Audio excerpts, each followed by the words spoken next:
Timo Hellman, sä et ole kauheasti ollut politiikassa vielä luottamustehtävissä, mutta haluat europarlamenttiin lisää. Oot kuullut aikaisemmin perussuomalaisiin. Miksi vaihdoit porukkaa lisää? Minkälaisissa asioissa se tulee esiin lisää? Sitten pari kysymystä ihan EUsta.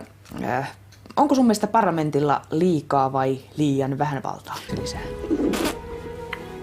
Mitä valtaa lisäisit sinne lisää? Mihin ryhmään sun mielestä muutos siellä voisi sijoittua? Mihinkä parlamenttiryhmään lisää?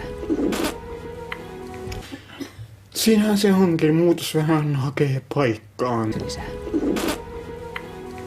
Mikä olisi ensimmäinen asia, mihin haluaisit europarlamentin kautta tarttua lisää?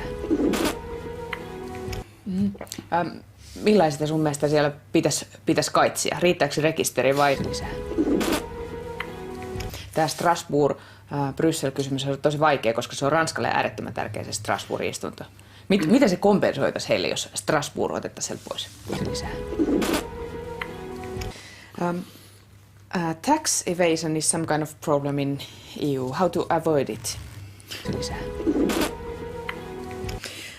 Sitten vielä tämmöinen asia. Puhut siitä, että provinssille pitää antaa itsemääräämisoikeus. Mitä sä tarkoitat sille? Lisää. Mitä ne provinssit tässä tapauksessa on? Lisää. Olisiko Suomi niin kuin provinssi vai olisiko täällä sitten useampia provinsseja lisää?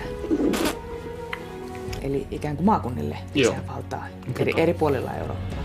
Kyllä. Ja kansanäänestyksen lisää.